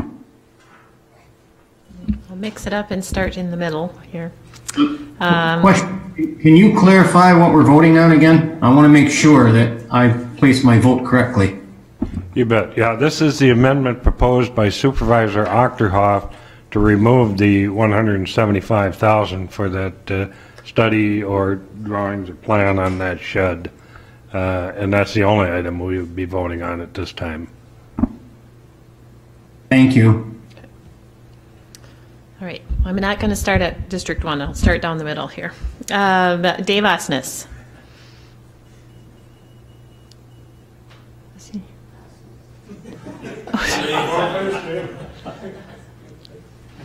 What's your question? You're voting yes or no on the amendment? Are you voting? Yes. Yes removes the 175, yes. No leaves it in. No. Okay. Scott Counter. No. Dan Hansen. Yes. Scotty Yard. No. Greg Telejohn. No. Dave Peterson. No. Paulette Anderson. No. Judy Achterhoff. Yes. Shelley Tomczyk. Bill Peavy. No. Ed Schockner. No. Sean Anderson. Is he still there? He's on mute.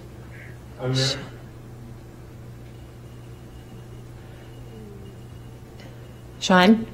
Yes. Is that your vote? Yes. Okay, thank you. All of the vote. Bob Long? No. Kathy Leaf? No. Kara Cook? No. Tim Hall? No. Paul Burning? Yes. Rick Otino? Yes. Bob Fiedler? No. 6 yeses. 13 noes. Motion fails. We're back to the original again. And I believe we're ready to vote on that at this time. So we're back to approve the resolution for the KIP, establishing the projects, okay? And all those, do we want a roll call vote? You need to have a roll call vote. Okay. Request for a roll call vote again, Cindy.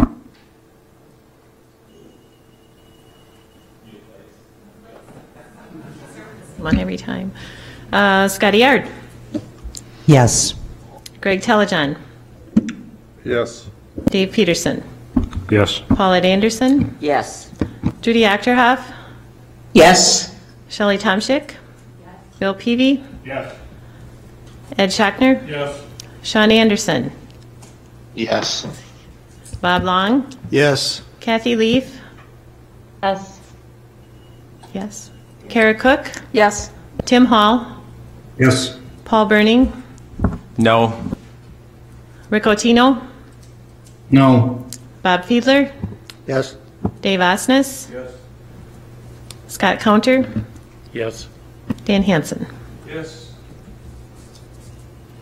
17-2. Passes. Motion carries, approved, thank you.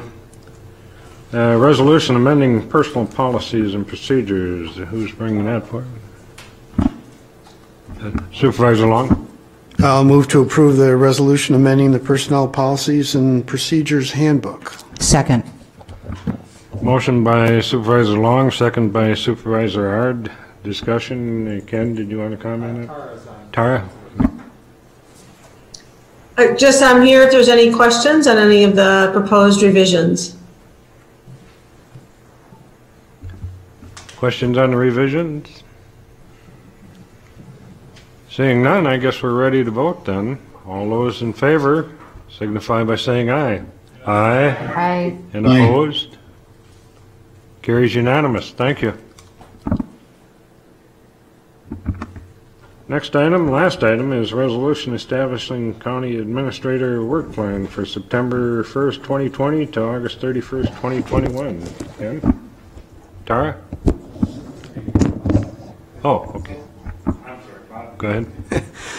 Mr. Chairman, I'll move to approve the resolution establishing the county administrator work plan for September 1, 2020 through August 31, 2021. Second. Motion by Supervisor Long, second by Supervisor Ard for the resolution establishing the county administrator work plan. Go ahead. Yeah, this establishes 4 key items that you're directing the county administrator to work on over the next year. And even though I may be in an interim status, that doesn't mean the work from the office stops. So we're going to keep on trucking along. And these are the priority items that the administration committee had identified and are recommending to the county board.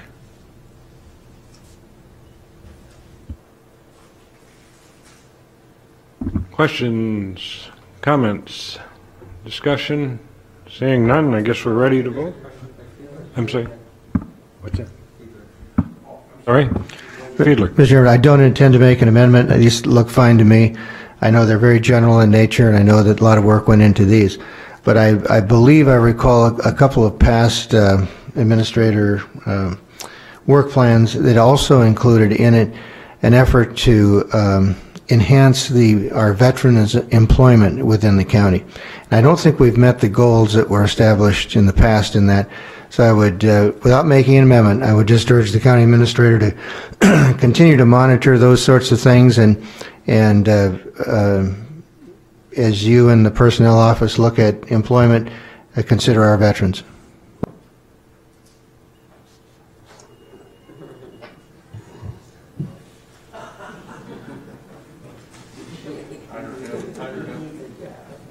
Okay, further questions, comments? I guess none, so we're ready to vote. All those in favor signify by saying aye. Aye. Aye.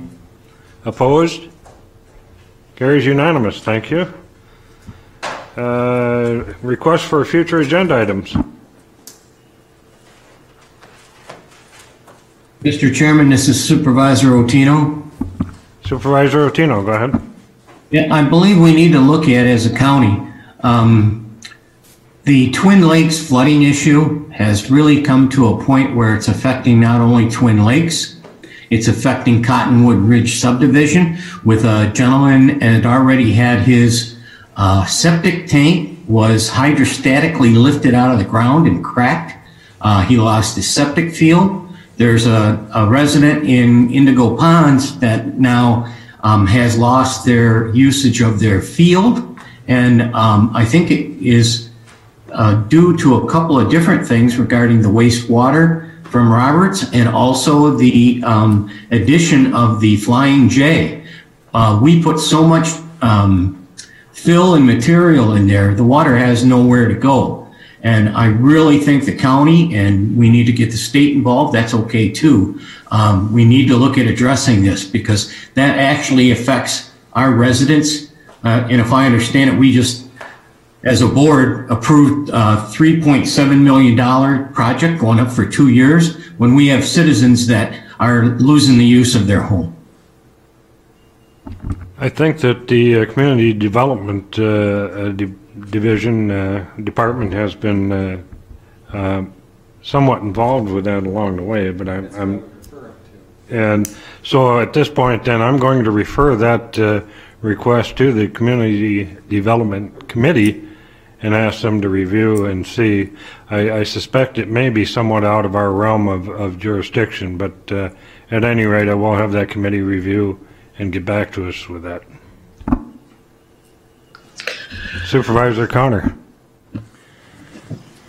You may want to involve the county engineer surveyor if it's something to do with that, because of the if it's a flooding issue and those types of things, he's going to be a better asset. Yeah, community development could have that resource also, but yeah, I do know there's been a fair amount of study on it over the past 5 years, if not longer. And Supervisor Hanson, did you have a comment? It's a state issue. It's been a state issue for years. Well, and it yeah, it is at the state level. So I will ask the committee just to review and confirm that there's not a lot we can do. But very good. Supervisor Achterhoff. Yeah, if we can have the ordinance on the agenda, not to pass it or not pass it, but just an explanation, because it seems to be such a heated issue and it's going to come before the full board. So I would like a further legal explanation of just what it involves and what it entails and whatnot, because there's so many emotions involved, and I would really appreciate not, like I said, no voting, just a legal explanation of what it does or doesn't do or anything else that they feel is important. But it's such a hot issue, I think it's vital that we explore it. Not pass it or fail it, explore it. I think Adam has. Adam, have you been working on that?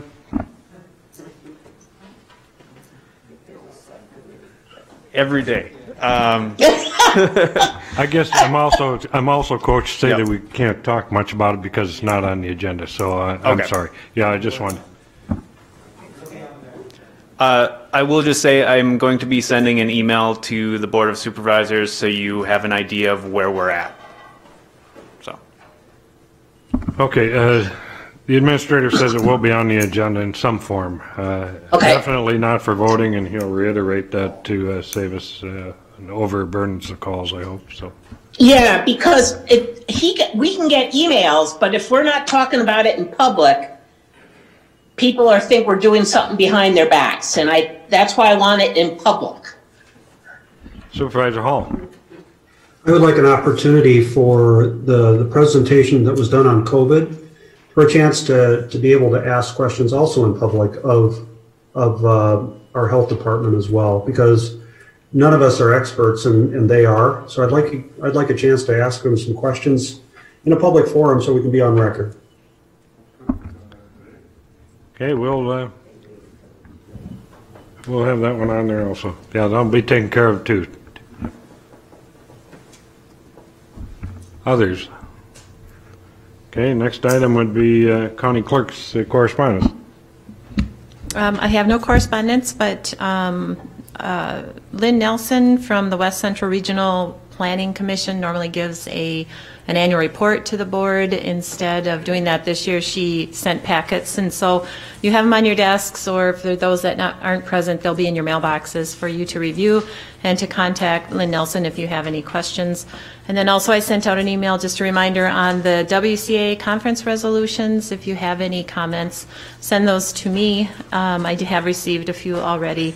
And those resolutions are brought to the annual meeting and become part of the WCA platform, which Chair Peterson will attend via Zoom this year.